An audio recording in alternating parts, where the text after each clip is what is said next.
Bienvenidos a la quinta jornada de SMOF 2023.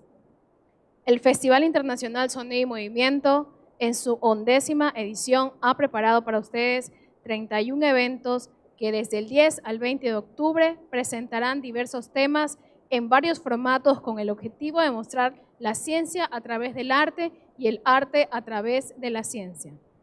A continuación, presentaremos la Masterclass Arte y Ciencia, cómplices para el entendimiento, propuestas, modelos y experiencias. La ciencia y el arte llevan transitando juntas desde los inicios de la humanidad. Nuestro desarrollo como sociedad se debe a los continuos puntos que se han establecido entre ambos. La expositora será Emma Camarero, doctora en Historia del Arte, periodista, documentalista, directora del Servicio de Cultura de la Universidad Loyola.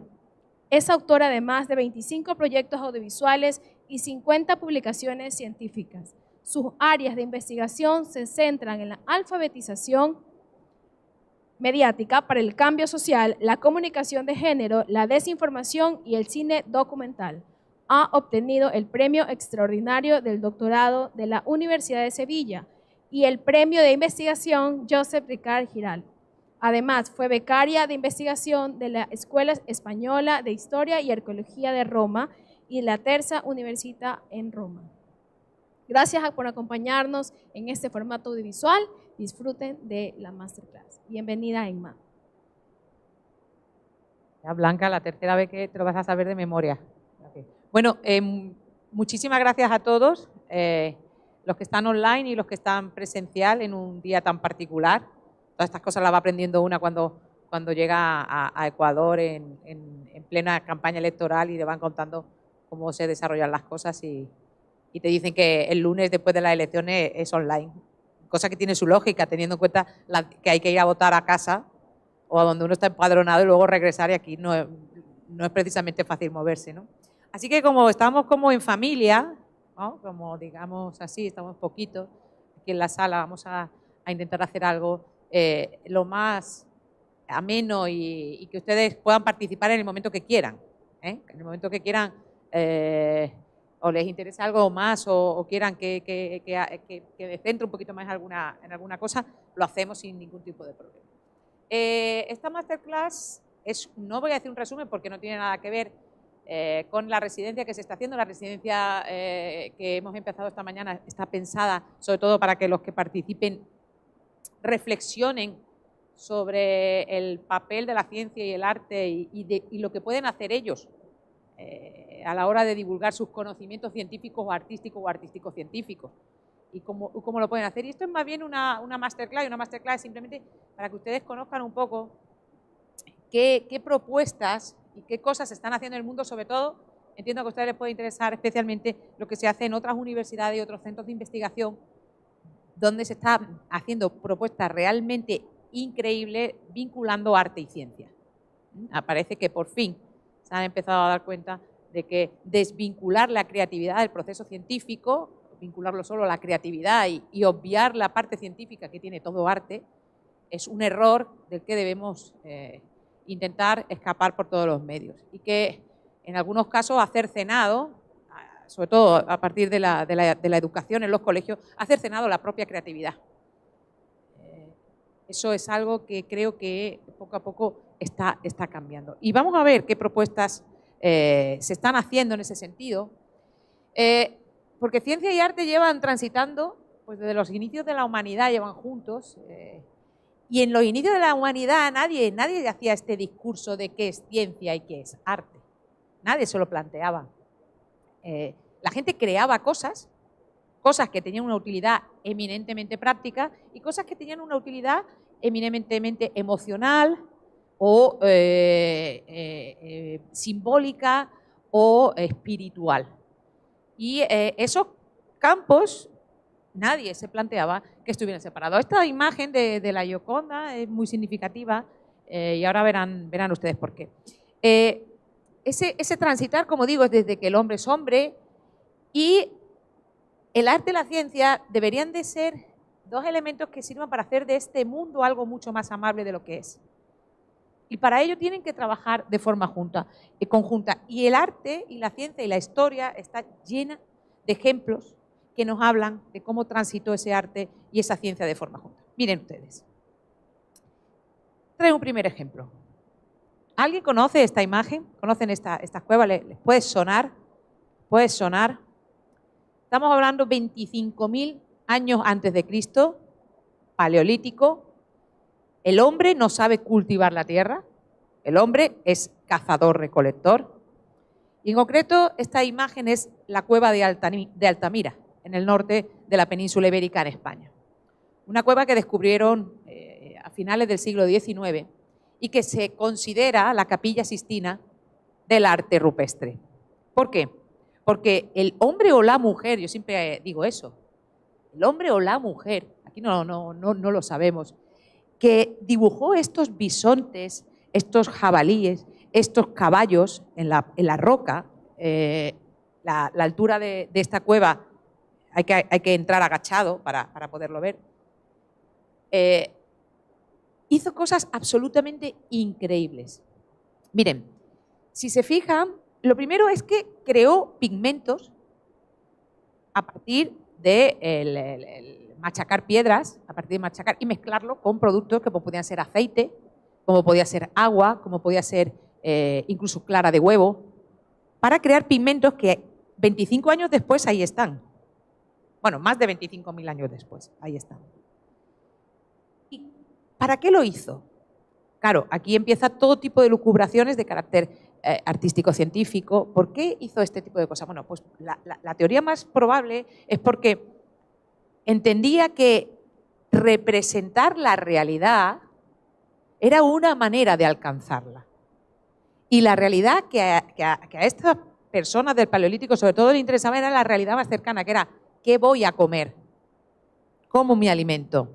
Si represento y soy capaz de plasmar aquello que más me interesa, que es mi alimento, quizás sea más fácil conseguirlo. Pero esto es una discusión que siempre tenemos con los franceses, porque los franceses, que son como muy chauvinistas, ellos dicen que las cuevas con las pinturas paleolíticas más importantes son las de Lascaux, y ya les digo yo que no, que son las de Altamira, y no porque sea yo chauvinista española, es que no hay color. Porque fíjense qué cosa tan curiosa hace esta mujer, vamos a decir esta mujer de Altamira.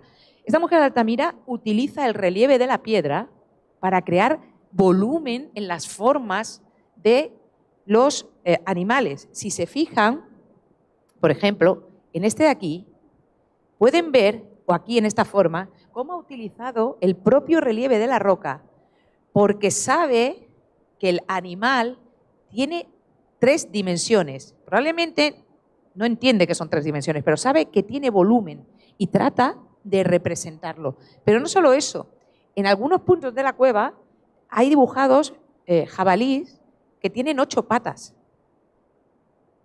8 patas. ¿Por qué creen ustedes que dibuja jabalíes con 8 patas? Porque los dibuja corriendo. Y si ustedes piensan en esa imagen en la que vemos pasar un animal corriendo muy deprisa, en los dibujos animados, en los de cartoons, cuando se dibuja un animal corriendo, se le representa con muchas patas. Esto mismo era la manera de captar el movimiento. Es como el primer cinematógrafo de la historia. Lo que hacen en el Paleolítico, 25.000 años antes de Cristo, cuando todavía no saben ni plantar una zanahoria, unos seres absolutamente extraordinarios. ¿Dónde queda ahí la ciencia y dónde queda el arte? ¿En dónde está el límite en este momento? Miren, tuve la suerte el fin de semana de visitar su MAC, el Museo Antropológico, y aquí con la profesora Marianela, el Museo Antropológico y de Arte Contemporáneo. Y tuve la suerte de ver la exposición de las figurinas Valdivia, y estuvimos allí hablando, ¿verdad?, oye, estas figuras, ¿hasta qué punto son arte o fueron concebidas con un sentido estético o sobre todo con un sentido práctico? Porque evidentemente a la hora de hacer esto, detrás hay toda una técnica alfarera que lleva a que trabajemos, busquemos un tipo de barro que lo puedo meter en un horno, lo cuezo y tengo un objeto que ya no se me deteriora y que le voy a dar un uso.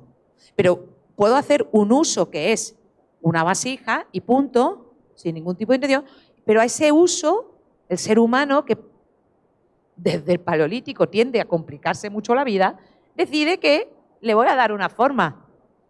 ¿Qué forma le voy a dar? Pues esto todo apunta a que debe ser, como le llaman ustedes, un lagarto, ¿no? Una especie de caimán, pero además fíjense qué curioso visto de lado. Tiene los ojos y la boca de frente. ¿Qué es ciencia? ¿Hasta dónde llega en este objeto la ciencia? ¿Hasta dónde llega el arte? Eso tampoco se lo planteó quien hizo esta pieza. Pero cuando nosotros la encontramos, cuando esta pieza aparece en un yacimiento, somos las personas del momento que encontramos esa pieza los que decidimos hasta qué punto considerar eso como algo científico o como algo artístico. Pero si ustedes lo piensan, en el mundo de la arqueología, esos límites tampoco existen. Tampoco existen. Pero vayamos a uno de los ejemplos más claros donde ciencia y arte nunca estuvieron disociados. Vamos a avanzar en los siglos y nos vamos a encontrar con uno de los personajes claves en la historia de la humanidad, que es Leonardo da Vinci. Leonardo da Vinci, zurdo, en una de las cosas como yo, siempre yo digo, cuando me dicen zurda, digo, como Leonardo da Vinci. También era zurdo, había gente muy mala que también era zurda, pero eso no lo digo. Entonces, Leonardo da Vinci, fíjense ustedes, ¿por qué lo tienen? O sea, cuando ustedes piensan en Leonardo da Vinci, lo primero que les viene es como un artista o como un científico. Como un artista. Todos lo tenemos por artista, todos nos viene Leonardo da Vinci. Lo primero que se nos viene a la cabeza es la Gioconda.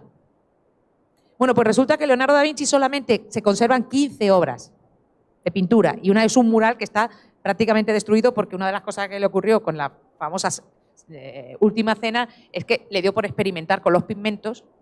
Y como a todo experimentador y todo científico, no siempre los experimentos le salen bien. Y los pigmentos con los que experimentó, a los pocos años de haber pintado aquel maravilloso mural, empezó a despegarse de la pared.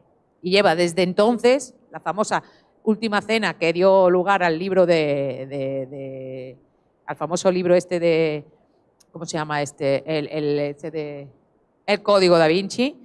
Es una obra que es un fracaso desde el punto de vista no formal, pero sí desde el punto de vista de la técnica. Pero sin embargo tiene 30.000 dibujos de inventos, ocurrencias, dibuja el famosísimo hombre de Vitruvio con las medidas. Y les quiero poner un reportaje que hicieron en Televisión Española precisamente para hablar de cómo fue capaz de unir esa ciencia y ese arte. A ver, lo voy a intentar poner en grande. La historia empieza aquí. Leonardo nace en 1452 en esta casa, en las preciosas colinas del Montalbano, sumergida entre olivos apenas a 3 kilómetros del pueblo de Vinci, en un paisaje que, según nos cuentan, apenas ha cambiado en estos 500 años.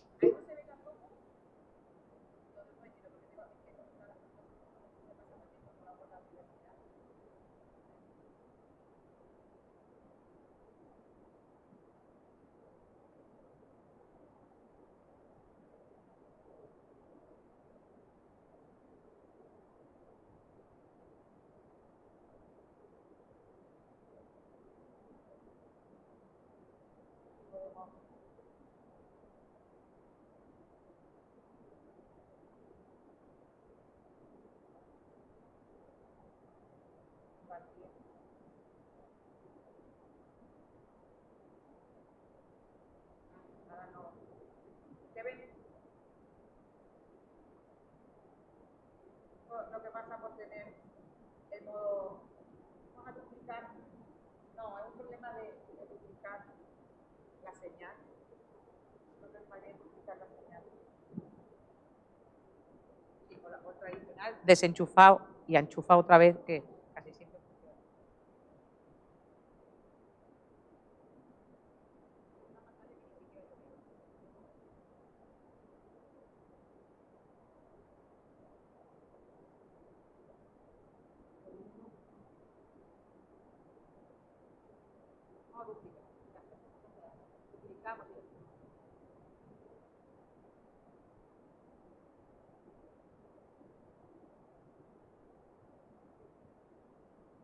Ahora sí lo ves, ¿verdad?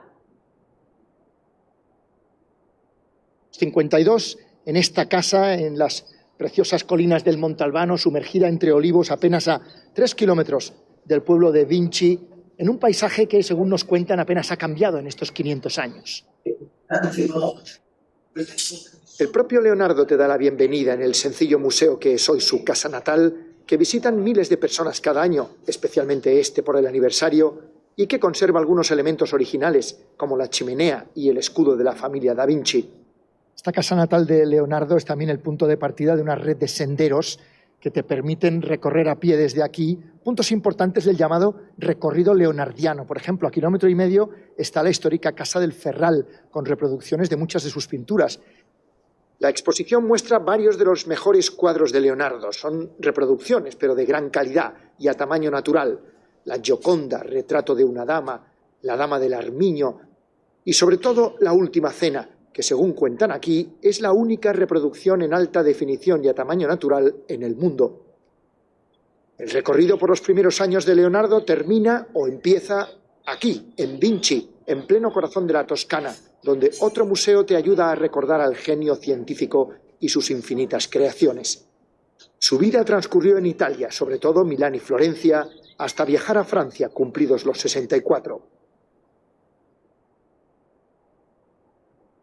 Que Leonardo da Vinci cruzó los Alpes a lomos de una mula, llevando consigo en bolsas de cuero Santa Ana con el Niño, San Juan Bautista y la Gioconda, 3 obras inacabadas que ya se quedarían en Francia. Fascinado por el genio, el joven y poderoso Francisco I le nombró primer pintor, arquitecto e ingeniero de su corte. Le instaló a solo 800 metros de distancia, en el castillo de Clos-Lucé, donde da Vinci revisaba una y otra vez sus cuadros, recibía visitas, organizaba fiestas para el rey y, sobre todo, observaba e inventaba. En la corte del rey de Francia, Leonardo da Vinci fue tratado con veneración. Aquí en sus últimos años siguió dibujando, investigando, proyectando ingenios como este puente móvil. Lejos de Roma, donde había muerto su mecenas, Giuliano II de Medici, y donde las obras de Miguel Ángel y Rafael causaban admiración. Cuando Francisco I invita a Leonardo da Vinci a la corte, quiere que él, que era un gran artista, traiga el refinamiento cultural que había seducido tanto al rey cuando había ido a Italia. Tanto le admiraba que le llamaba padre. Su vínculo ha inspirado muchas obras y alimentado falsas leyendas, como la que cuenta que da Vinci murió en brazos del rey, o que éste le visitaba cruzando el pasadizo secreto que unía ambos castillos. Agradecido, da Vinci dejó escrito en su testamento que quería ser enterrado en la capilla del Castillo Real, una petición excepcional que el rey francés aceptó.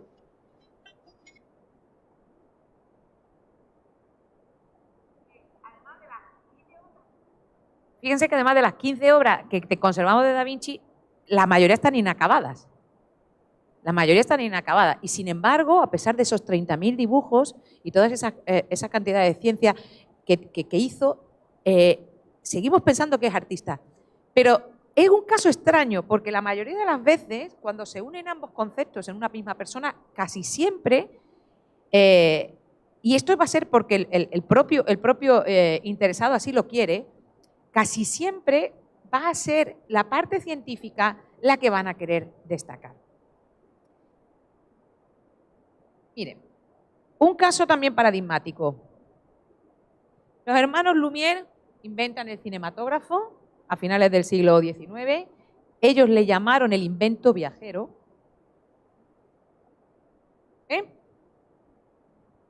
¿Perdona? Está compartido. Ah, perdona, espera. A ver, está compartido. Pero espérate, vamos a hacerlo bien. Es que esto me lo han configurado mis queridos compañeros de una forma. Vamos a dejar de compartir, voy a compartir ahora la pantalla. Así. ¿Vale? Ahora creo que sí, ¿no?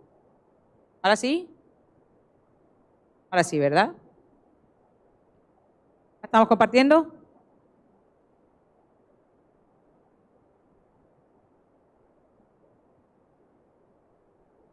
Pues ya. A ver.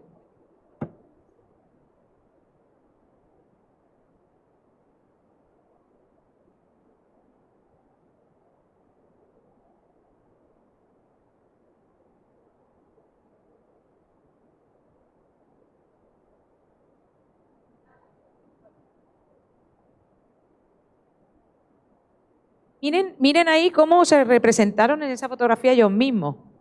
¿Cómo qué? Como científicos. De hecho, ellos inventaron ese famoso cinematógrafo. Ahí tienen ese primer cinematógrafo. Pero ellos nunca, jamás pensaron que ese cinematógrafo podría llegar a ser utilizado para un fin que no fuera un fin científico. Y un señor llamado Méliès no se le ocurre otra cosa que hacer una película de ficción de la llegada del hombre a la luna en la que aparece una imagen como esa, ¿no? Es decir, el cinematógrafo utilizado para lo último que ellos pensaron, que era para entretenimiento. Pero es que ese mismo cinematógrafo, con el devenir y el paso de los años y del tiempo, se convirtió en un elemento excepcional de avance científico que nos ha permitido que podamos divisar y estudiar, gracias a las lentes de los telescopios, planetas que de otra forma no podríamos llegar, o a través de la microcinematografía y de la macrocinematografía hacer desde operaciones dentro del cuerpo humano con dos incisiones, una para meter el instrumental y otra para meter la cámara, o estudiar cosas tan difíciles de entender como, por ejemplo, el vuelo de un colibrí. El vuelo de un colibrí no se puede ver, ni se puede observar, ni estudiar a simple vista. Este macho se tiene que hacer colibrí con de cola una de cámara raqueta vive al borde que de la es capaz de inanición. grabar a velocidades muy lentas. Si pasa 2 horas sin néctar, podría morir. Los colibríes tienen el metabolismo más rápido del mundo. Algunos necesitan alimentarse en 2000 flores al día para sobrevivir.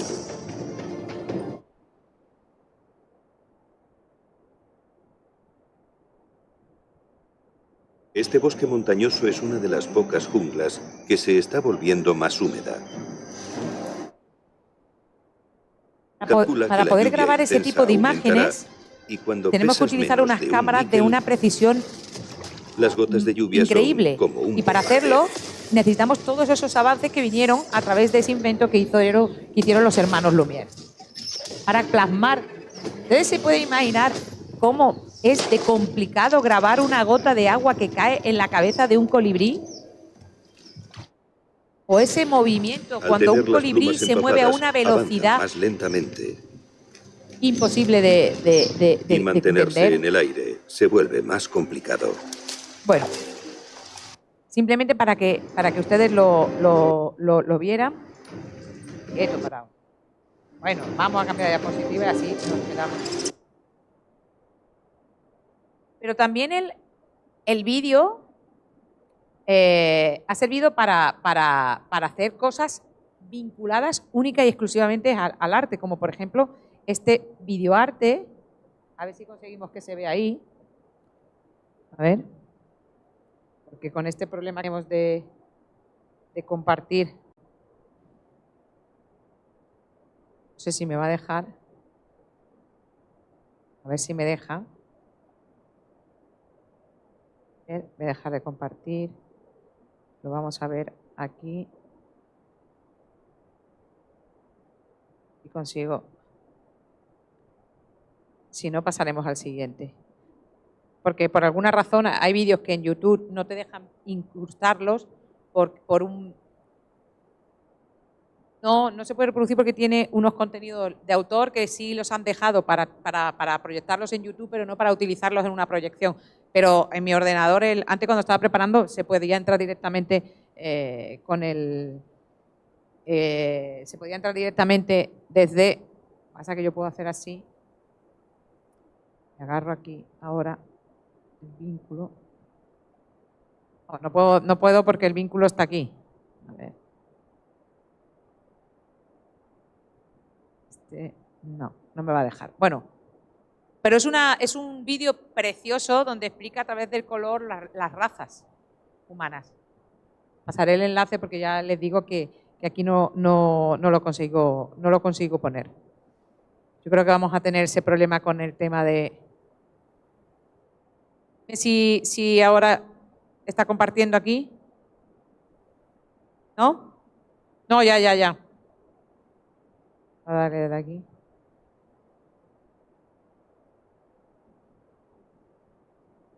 ¿Eh? A ver.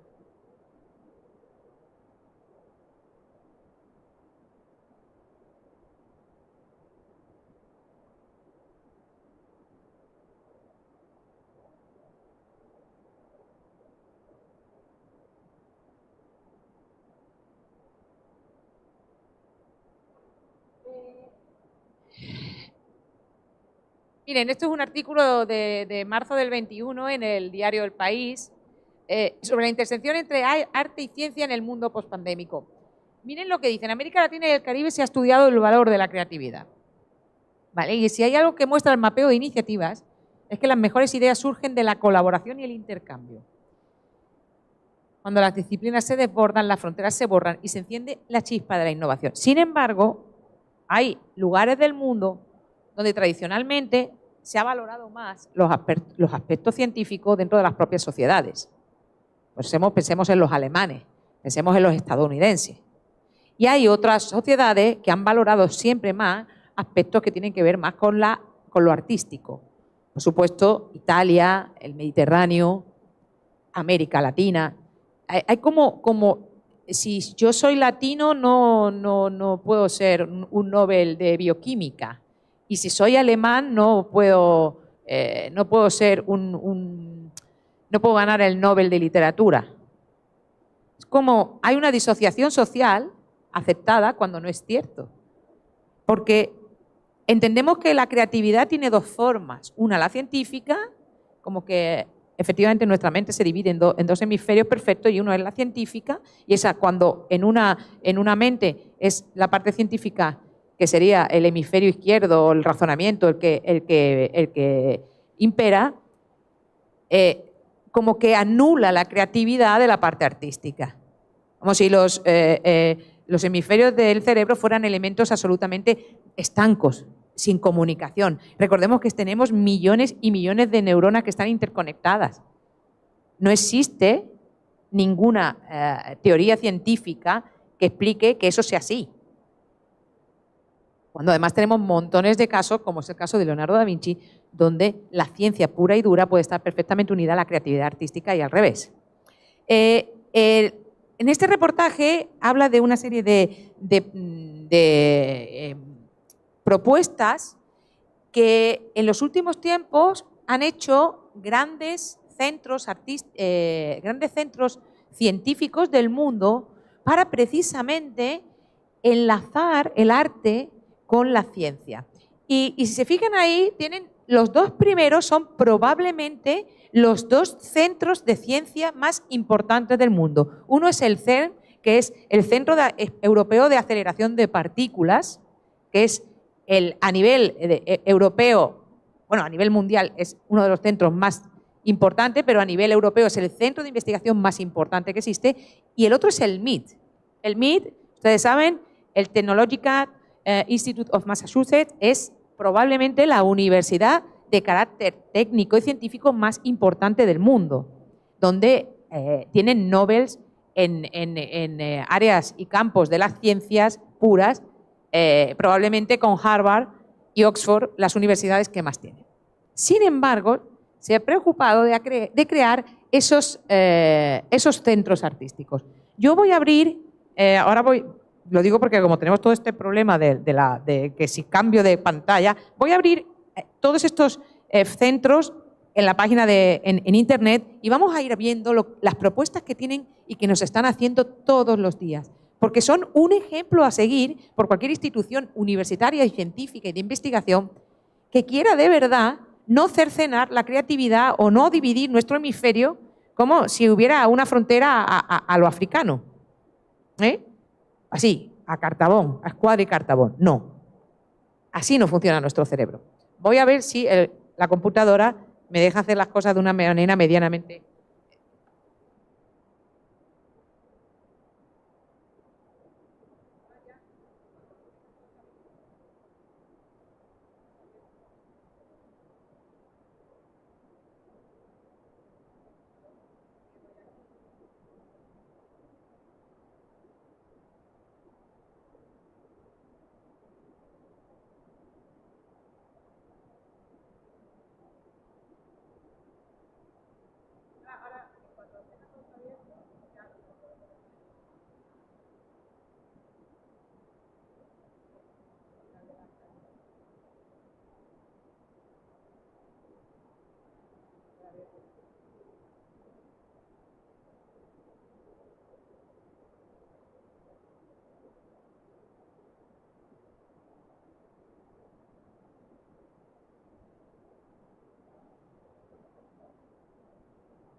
Bien, voy a cerrar aquí.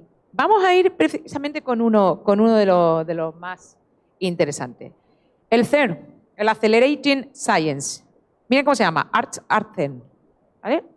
Un centro donde uno imagina que están allí unos científicos, físicos, sobre todo, gente que trabaja en el mundo de la astronomía, gente que tiene que ver con la física cuántica, una serie de elementos absolutamente de ciencias puras y duras, y sin embargo han creado un espacio que es este art.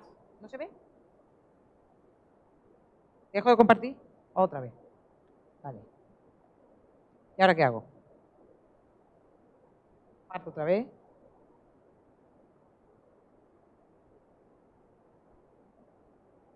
Comparto.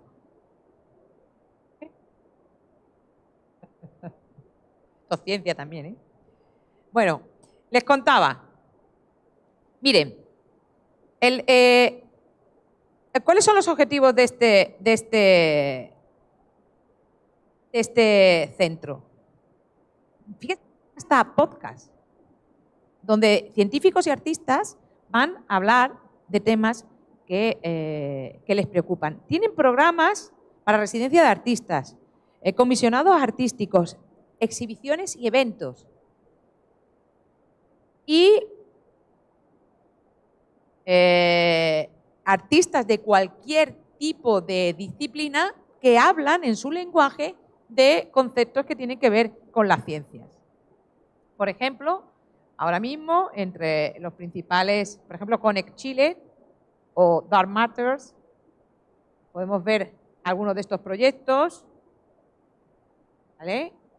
Que es una exhibición que explora, pues, la esencia fundamental de la vida en el universo a través de representaciones artísticas y de exploraciones que tienen que ver con la creación de experiencias completamente artísticas. Voy a ver aquí algunas de las imágenes donde la ciencia, por ejemplo, se convierte en objeto artístico. Pueden ustedes ver en la página, pues lo que les digo, desde los programas, los artistas, se pueden suscribir, pero sobre todo lo interesante de esto es que a alguien se le ocurrió que definitivamente el arte y la ciencia no podían estar disociados en un campo tan importante como es el de los estudios de la física y todo lo relacionado con lo que es el estudio del universo y los posibles avances que nos pueden suponer estar ahí. Y lo hacen a través de residencias artísticas y de creación artística, utilizando, eso sí, muchísimo la tecnología. En ese mismo sentido, el MIT, el Arts and MIT, crea ese mismo concepto donde científicos y artistas dialogan sobre una cuestión de carácter científico para darle forma artística. Y algunas de esas exposiciones, algunos de esos proyectos han llegado a grandes museos. Me encanta, por ejemplo, el Simposia, donde aquí ellos, por ejemplo, hablan de las fronteras entre la tecnología y el arte a través de exposiciones, de conferencias. Porque ¿qué tiene estas formas que no puedan tener algunas de las obras de algunos artistas contemporáneos más actuales? Si, yo creo que aquí en YouTube, hoy lo quito al revés, que es cola. Tengo una lista en mi canal y creo que... bueno, eso lo vemos después.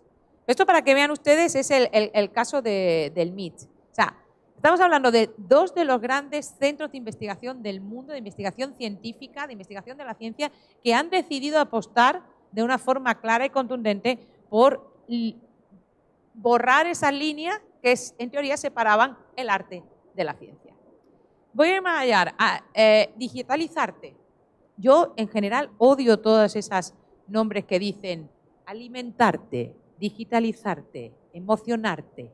Todo es como el arte puesto así. Me parece una cosa súper ñoña y súper facilona de hacer. Creo que habría que, como decimos en España, comerse un poquito más la cabeza a la hora de elegir los nombres de las cosas, pero bueno.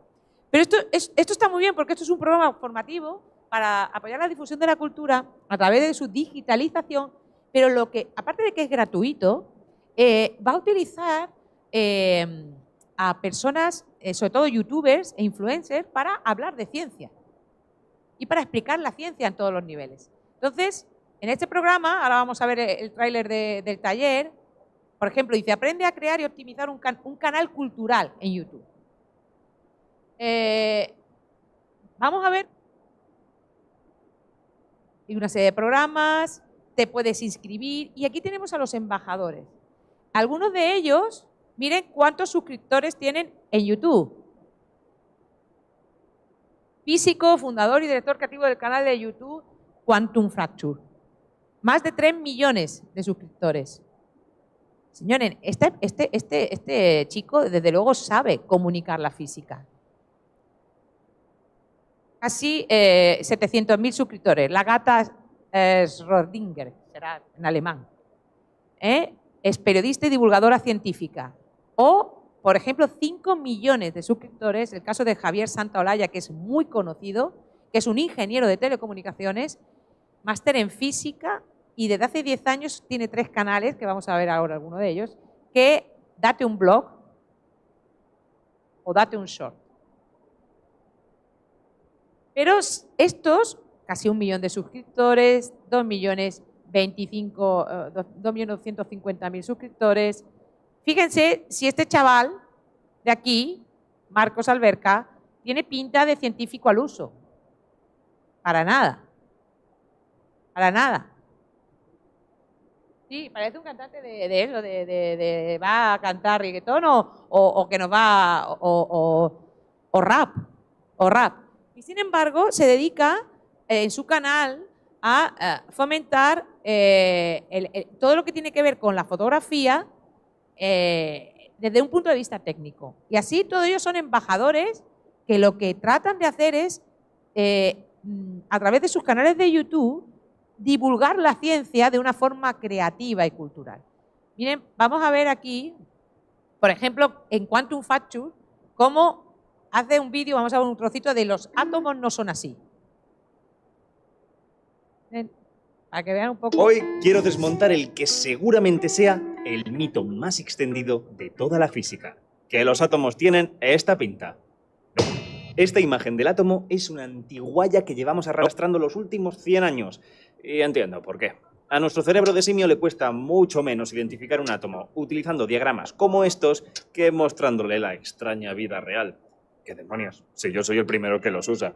El problema es que si los átomos fueran exactamente así, no estaríamos aquí hablando de ellos. Veréis, este modelo planetario del átomo, donde los electrones giran como bolitas alrededor del núcleo, fue propuesto por un físico neozelandés llamado Rutherford. Y en su momento fue todo un descubrimiento, pero la peña no tardó en encontrarle problemas. El más grave, su estabilidad. Imagínate que tienes una rueda de bicicleta, la impulsas para que gire y la metes dentro del agua. ¿Qué le va a pasar a la rueda? A medida que gira, irá removiendo el agua que tiene a su alrededor, emitiendo pequeñas olas. Poco a poco pierde su energía y se para. Algo parecido le pasa a los electrones del átomo de Rutherford. Al estar acelerando dentro de un campo electromagnético, van perdiendo energía emitiendo radiación. Perder energía significa quedarte cada vez más parado, y quedarte parado mientras orbitas significa caer en espiral rumbo a chocarte contra el núcleo. Vamos, que si nuestros átomos fueran como los de Rutherford, estaríamos más que muertos. Físicos como Bohr, Sommerfeld o de Broglie intentaron arreglar los problemas del átomo de Rutherford utilizando ideas de vanguardia, pero no fue hasta que Schrödinger, utilizando su última creación matemática, resolvió casi todos sus problemas de una. ¿Qué era lo que fallaba en la idea clásica del átomo? Un pequeño detalle. Un átomo está hecho efectivamente de electrones girando en torno a un núcleo. La cosa es que giran de manera cuántica. Las reglas del juego de los electrones no son las mismas que a las que estamos acostumbrados, son las reglas de la mecánica cuántica. Hemos hablado ya varias veces en el canal sobre esta vaina, pero, como recordatorio, una de las grandes diferencias entre el mundo cuántico y el que experimentamos todos los días es la indeterminación.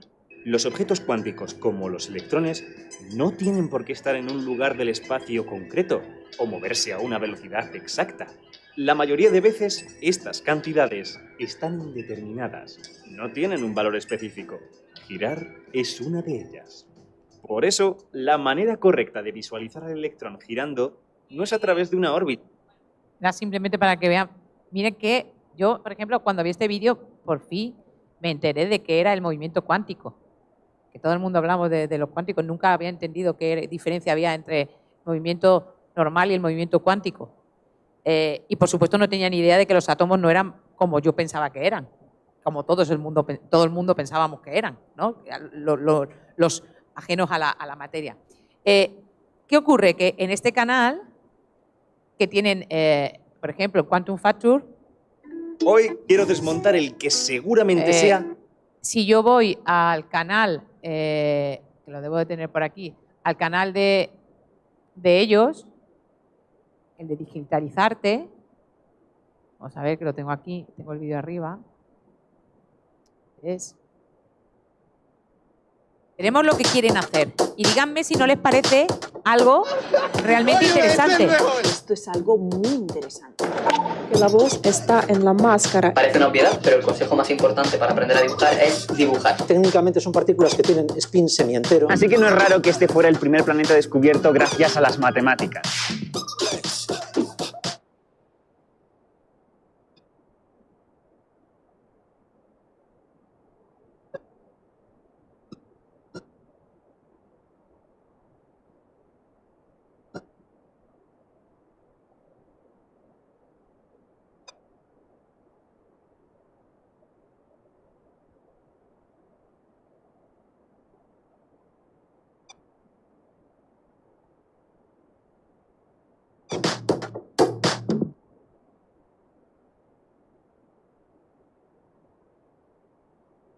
Y no se engañen, la gente más joven no va a buscar la ciencia ni la cultura esencialmente o principalmente en un teatro o en un cine, la va a buscar en Internet, va a buscarlo en YouTube. Ahí es donde, si queremos de verdad crear canales de cultura para la gente más joven, tenemos que ir. Y esta gente lo ha entendido muy bien. De hecho, la mayoría del público que tienen ellos es gente muy, muy joven que es capaz de ver estos vídeos donde le explican conceptos que incluso les sirven para sus clases en secundaria. Y además, me interesa mucho porque hay una cosa muy interesante en esta propuesta y es que ellos, si van ustedes al fondo, y esto también le aconsejaría que si entran en cualquiera de las páginas, miren quiénes están detrás de todas estas iniciativas. ¿Vale? Y ahora hablaremos también de Google Arts and Culture, pero ahí aquí está YouTube, está el Gobierno de España, está el PERTE, que es un programa de culturalización de la Unión Europea.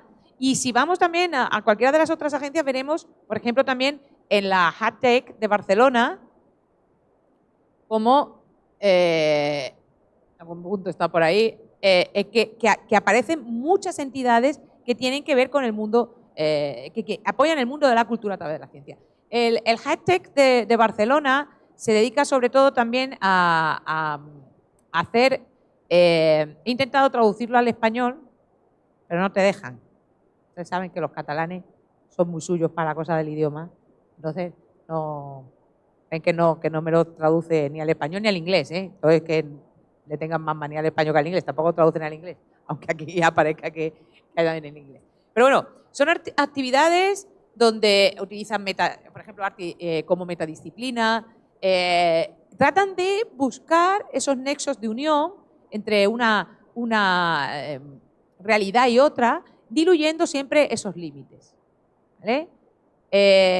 Yo les recomiendo que a todas estas cosas, si les interesa el mundo de la cultura y de las iniciativas, que se suscriban. Yo me suscribo a todas estas cosas, luego es muy fácil de suscribirse, pero lo interesante es que, por ejemplo, vamos a ver qué actualidad tienen o qué convocatorias para residencias artísticas, para cualquier cosa de esa tienen. Por ejemplo, ellos están muy vinculados al Festival Sonar, que es un festival de música electrónica muy importante que hay en España, y ellos hacen una serie de actividades vinculadas a Sonar. Por ejemplo, tienen residencia, tienen conversaciones en galerías, tienen, por ejemplo, ven aquí tiene Sonar, es ese festival que le digo de música electrónica que está muy vinculado con investigaciones científicas en el mundo del sonido, actividades en la calle, por ejemplo, miren aquí cómo van a utilizar el mundo de la química. Por ejemplo, esta artista chilena, ¿no?, que ha sido la ganadora de una beca con un proyecto SEDNA, vamos a ver de qué va ese proyecto, con una narrativa científico-poética sobre el lamento de la Tierra que conecta diferentes voces de cuerpos orgánicos, minerales y celestes. Estas son esas definiciones que luego cuando lo ves es, Dios mío, es así. Cuando las cosas están bien hechas, dice, realmente oigo el lamento de la Tierra gracias a esta instalación, ¿no? Pueden ver todo eso que ahí aparece. Cósmica es otro programa vinculado también, ha estado vinculado un tiempo también con la agencia europea, la Agencia Aeroespacial Europea, donde, por ejemplo, miren, aquí van a repensar las masculinidades, ¿no?, en el mundo de la ciencia. Es un programa que hay un artista que se llama Manhut, que es la persona que sobre todo se ha dedicado a través de Cósmica a dar charlas sobre educación en la que el arte tiene muchísimo peso a la hora de entender la ciencia. ¿Vale? Ven aquí con las masterclass con Nahum, es un artista, no sé si está por aquí el vídeo de, aquí está, la masterclass, para que ustedes vean un poco. Hi, my name is Nahum, Director of Cosmic Institute, and I am happy to invite you to our Space and Art Masterclass.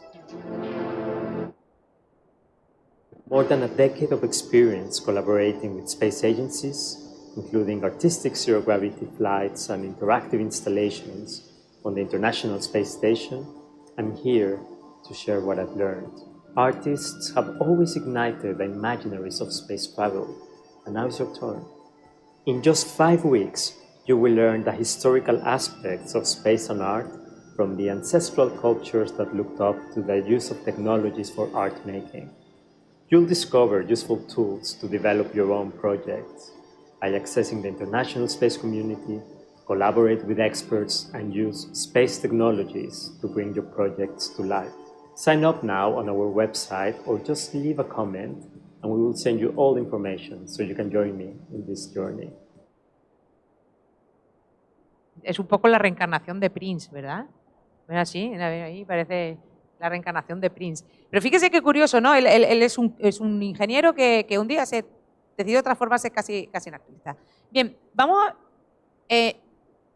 Google tiene una plataforma que es absolutamente recomendable, que es Google Arts and Culture. Yo lo descubrí sobre todo durante la pandemia porque como tuvimos que cancelar todas las actividades culturales, yo soy la directora del Servicio de Cultura y Formación Complementaria de mi universidad, tuvimos que cancelar todas las actividades presenciales, decidí que todas las semanas iba a proponer una propuesta cultural para viajar desde casa. Y realmente Google Arts and Culture me sirvió de enorme inspiración.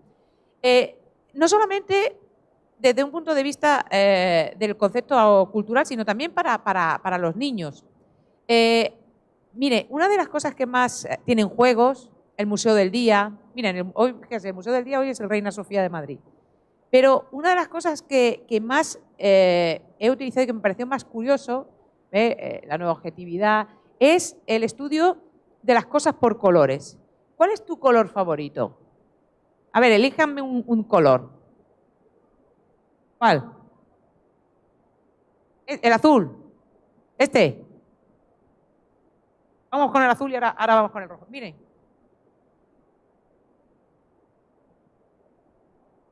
Busquemos obras de arte por su color. Miren qué maravilla. Yo me pasaba horas. De hecho, uno de los viajes, viajando desde casa, fue esto. Miren, si vamos al rojo.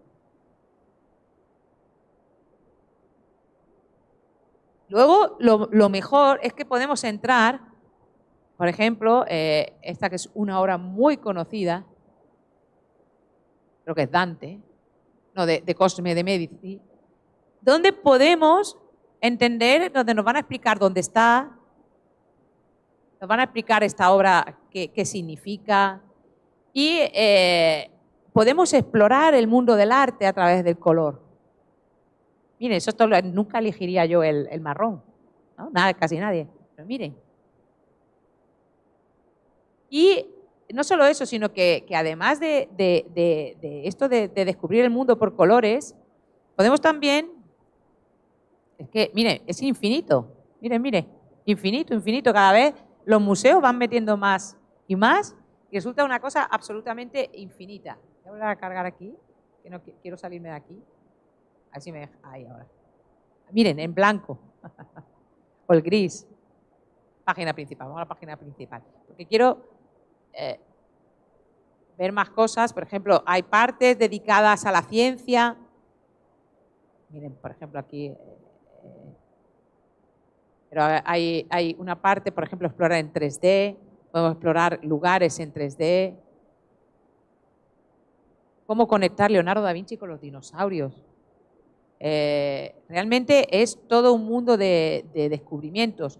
Y yo, miren, una de las piezas más interesantes que descubrí y que fue uno de los vídeos que les quiero poner es, miren qué cosas tan curiosas se hacen gracias a las tecnologías para que aprendamos el arte. Este fue uno de los, lo que les digo, en plena pandemia no podíamos salir de casa, nos teníamos que inventar las cosas. Entonces mi casa, que es pequeñita, ya no sabía dónde ponerme para que pareciera que estaba en un lugar diferente en cada vídeo que hice, porque fueron como 6 o 7 vídeos y en cada sitio me tenía que poner en algún lugar diferente. Pero miren para estudiar las obras de Bruegel. ¿Qué tal si ahora viajamos desde casa al Real Museo de Bellas Artes de Bruselas para introducirnos literalmente en una de las mayores obras del Renacimiento? Estamos hablando del genial e inquietante de Los Ángeles Rebeldes. En 1562, Bruegel pinta este cuadro y se acerca a su ídolo el Bosco en esta locura que mezcla violencia, religión y dinamismo.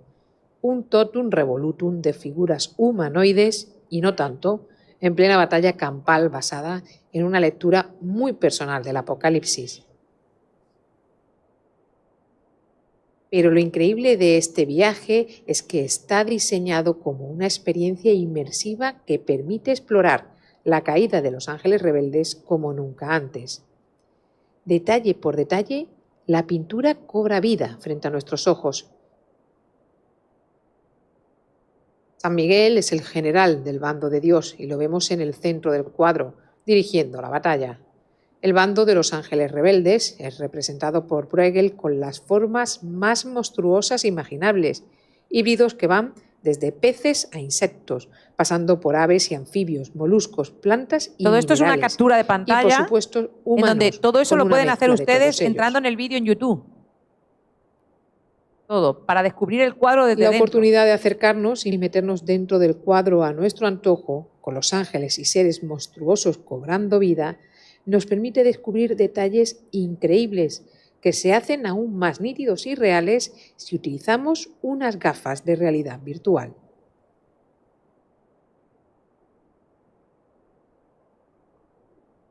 Increíble todo lo que esta pintura escondía y que no habíamos visto. Un viaje cultural inusual.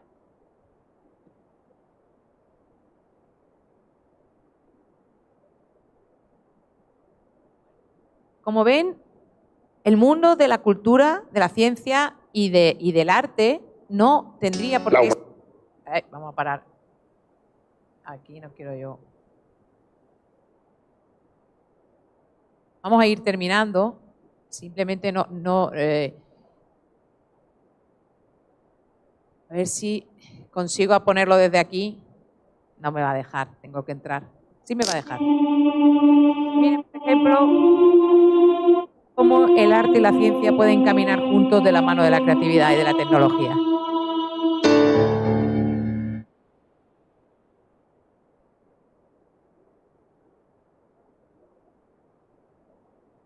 Ay, perdón. No sé qué he hecho. Vale.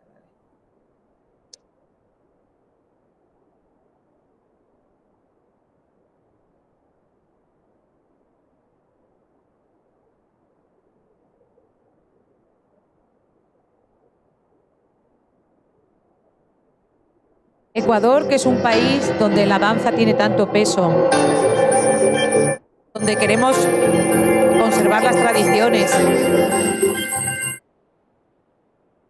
embarcar a las nuevas generaciones en nuevos proyectos artísticos. ¿Por qué no vincularlos a la ciencia, a la tecnología?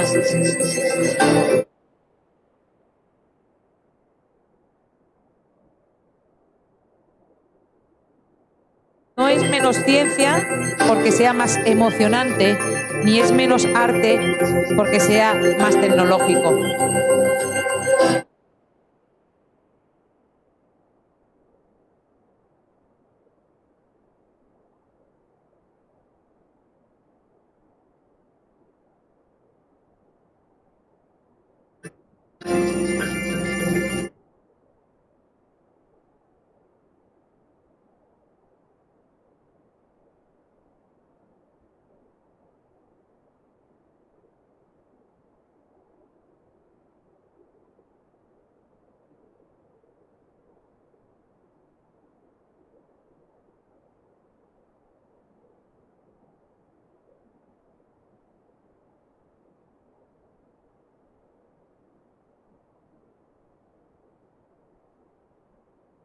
Simplemente era para que ustedes lo vieran y me gustaría terminar diciendo que no hay una receta para la creatividad, pero lo que es cierto es que nuestro futuro depende de ella en todos los ámbitos del conocimiento y que evidentemente la creatividad tiene mucho que ver, es algo innato, pero tiene mucho que ver con la atmósfera cultural en la que nos movemos, la sociedad en la que nos encontramos, el apoyo que recibimos.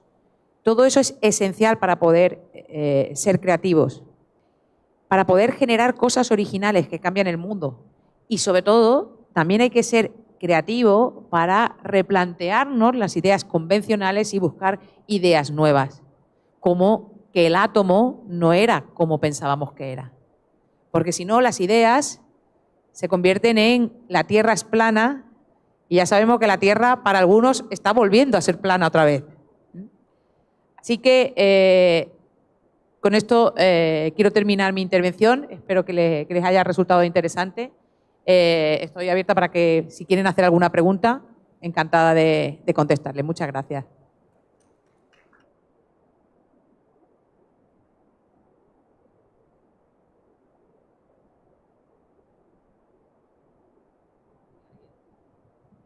Oye, estamos helados, ¿verdad, Marianela? Que estamos helados. Estamos aquí congelados. No eres la única. Y queréis, que si no, no os sintáis obligados. Eso quiere decir que lo he explicado todo estupendamente. Gracias, Emma, por la charla muy interesante. En una universidad, ¿qué cosas podemos hacer para ayudar a esta conexión? Bueno, yo creo que lo primero, imitar a los grandes. Quiero decir, si lo hace el MIT, si lo hace el CERN y le funciona, veamos qué es lo que hacen y adaptémoslo a nuestra realidad y a nuestras posibilidades. Pero como yo siempre digo, hay que trabajar en pequeño pensando en grande. ¿Cuál es mi modelo? Yo me gusta cantar. ¿Quién es mi modelo? Beyoncé. Vale, a lo mejor no voy a poder ser nunca Beyoncé, pero me estoy fijando en una grande. ¿Cuál es mi modelo de divulgación científica? ¿Cómo puedo unir arte y ciencia y que eso imprima el ADN de mi institución? Pues buscando qué hago bien en el campo de la ciencia, se me ocurre, qué hago bien y qué hago bien en el campo del arte. Y estableciendo diálogos. Pero una cosa que les decía hoy en el taller, en la residencia, a las personas que estaban aquí, es que se tienen que salir ustedes de su zona de confort. Tanto los científicos como los artistas. Porque si no, volveremos, voy a poner ejemplo español, a usar el flamenco para explicar los movimientos del átomo, pero flamenco y átomo así a lo loco como que no va. A lo mejor tengo que empezar a pensar en la tecnología, en darle una vuelta, en inspirarme en el flamenco sin que, aunque yo sea una experta en flamenco, la mejor bailadora de flamenco que exista, a lo mejor no tengo que hacer flamenco, a lo mejor tengo que pensar, oye, esto lo explico, ¿y si al flamenco lo transformo y lo fusiono con el pasillo ecuatoriano? Y con eso cuento no sé, el cambio climático en la Amazonía. Tenemos que ser valientes, tenemos que ser creativos y sobre todo tenemos que pensar que las grandes ideas siempre tienen un puntito de locura y son incomprendidas. Entonces, yo creo que lo primero que tenemos es que quitarnos los complejos y decir, el MIT lo hace y yo, ¿por qué no? Ah, es que tú no eres el MIT. Bueno, soy la SPOL. Entonces, yo creo que por ahí, y esto nos pasa a todos, nos pasa a nosotros en España, y ¿eso cómo lo vamos a hacer? Sí, hombre. De pronto llega uno y publica en Nature. O uno va y hace una obra artística que, no sé, que recibe un premio, un Grammy. Yo qué sé. ¿Por qué no? Gracias. Nada, a ti.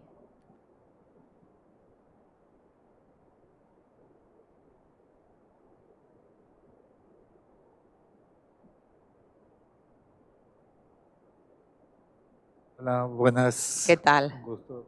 Quería hacerte, cuando hablamos de ciencia, la psicología, yo soy psicólogo, la psicología es ciencia, ¿no? ¿Cómo puedo yo unir el arte en mis terapias? Consejos, no sé. Claro. Entre las emociones, este hemisferio que se mueven las emociones con el arte, para que el que está en terapia pueda sentirse mejor, más relajado, más, no sé. Mire, esta mañana precisamente yo planteaba una pregunta. ¿Cuántos problemas mentales, cuántos desarreglos de la conducta se hubieran evitado si hubiéramos dejado a los niños que fluyera su creatividad en un momento determinado? ¿Cuánto nos falta casi siempre que es lo que está dicho, de reflexionar, de quedarnos haciendo algo que nos gusta por el gusto de hacerlo y porque nos hace bien?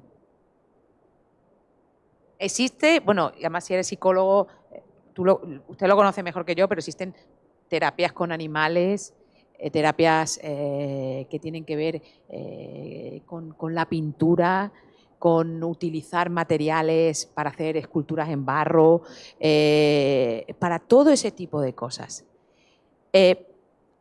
Yo creo que el campo precisamente de la psicología porque trabaja la mente en toda su dimensión, no por hemisferios, es probablemente uno de los campos científicos donde el arte tiene más cabida. Lo que pasa es que volvemos al tema de los complejos. Es que si yo me dedico más a utilizar este tipo de terapias o a trabajar más en este ámbito, a lo mejor no se me considera tan científico. Y volvemos a la eterna división ciencia-arte. Y ahí es donde, de nuevo, tenemos que quitarnos los complejos, probablemente ser incomprendidos durante un tiempo, pero al final la grande idea calan. Yo también lo he dicho esta mañana, acuérdense ese Galileo delante del tribunal de la Inquisición, porque la Tierra se movía. Y se movía, ¿no?